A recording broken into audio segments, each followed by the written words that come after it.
Okay, so final project.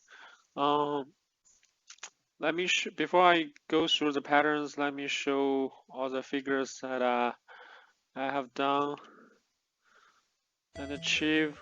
Um, let's see. Select screen. So you can press one. You can press one or two to go to different player mode.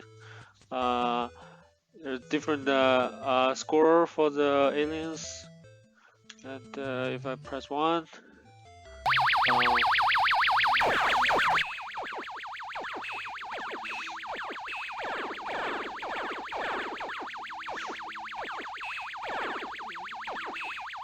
you can see the score is being updated. The alien grid will shoot three type of bomb to the player. The player can move left and right. Um, it has three lives. And if I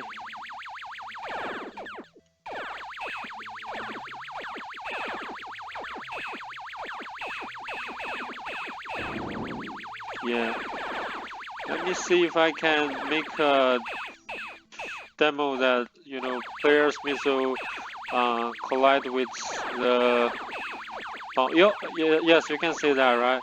So the collision was detected. When as you go delete more and more aliens, the whole alien group will speed up. Move. Oh, that goes really fast. And if I can hit this one, should be getting to the final thing, and you win the game. Okay, so let me go to the player mode, two players mode. Mode. So this is player one, and if player one dies, player two will continue. I think okay, so they don't have different game asset, and I think I still yeah, that's a mistake, but I'll just finish this demo. Um,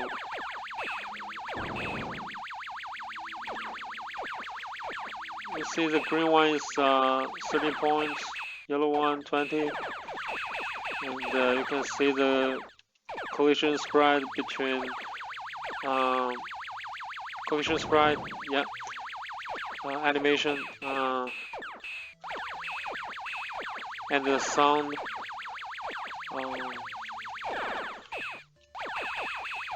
Let's see what else. Number of lives.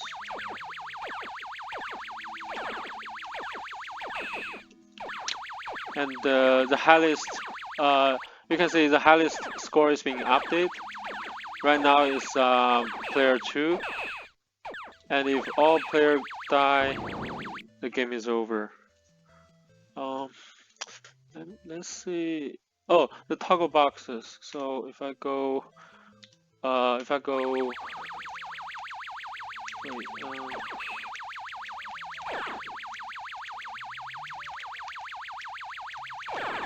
sorry, 1 second. T and Y, right? So yeah. So if I press Y, you will have the boxes wrap around the game sprite, game object.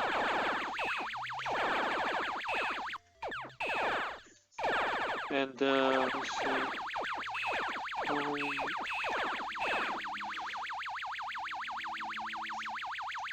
And if I press T, the box will go off. Three different type of bombs. 4 shoot on the screen. Yep. And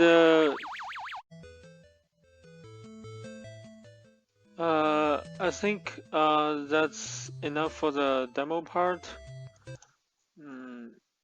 Okay, so now let's talk about patterns. first of all, I want to talk about object pool pattern. So if I go texture manager diagram to the main base, so in the main base class, we're using the object pool pattern to manage our objects. This pattern is implemented using base add, base remove, and previous pre-fill reserve pool method. So base add is a method used to add an object to the active list. Well, the base remove method is used to uh, remove object from the active list. And this method right here is used to pre-allocate a pool of object and add them to the reserve list. So as you can see, when we need to add an object, we always first to check if we also first to check if there's any available object in our reserve list. If there are, we remove one from reserve list and then add it to our to the active list, right? If they aren't in if they aren't, we create a new object and add it to the active list. So when we are done using an object, we remove it from active list and add it back to the reserve list. This pattern allow us to reuse existing object instead of creating new ones every time we need it, which can improve performance and reduce memory usage. So yeah, that's it about object pool pattern. Okay, so now singleton pattern. So we're using singleton pattern to ensure that we only have one instance of class. For example, if we go into texture management, it has a variable is declared as static, so p as instance.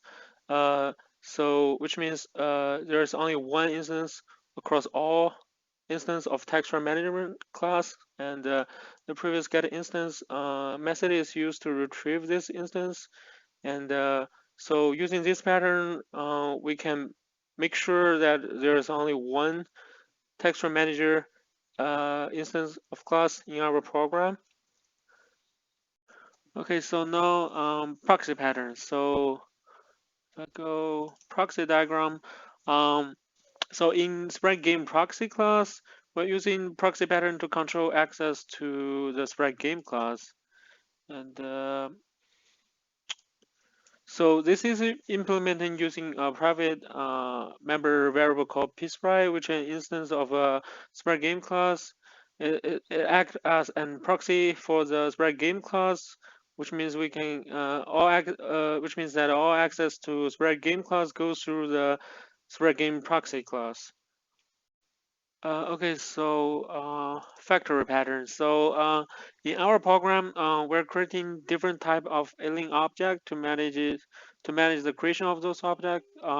That's why we are using factory pattern. So um, which is the factory is responsible for creating different type of alien object. We're passing parameter to the alien factory to classify, to specify which type of alien object we want to create, and then the factory will, create the object for us. Now, in order for the game to assemble the aliens in a grid, with 5 rows and 11 columns, we make use of composite design pattern because the composite design pattern is very suitable for aliens column class and alien grid class. The composite design pattern is also very suitable for our collide system to specify the collide object group. Each of the two object group in their composite will have a common observed collection. Okay, so now in our program we have aliens that can launch bombs. However, we want to make sure that alien cannot launch another bomb until first bomb has either collide or goes off the screen. So that's why we are using this state pattern. So the alien manager class has manages the alien states. and the alien ready state, it can spawn bomb and make and make it back, make the alien enter the bomb flying stage.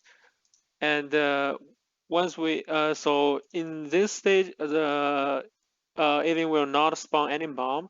When the bomb collide with player, shield, missile, or the war, the alien will go back to the alien ready stage.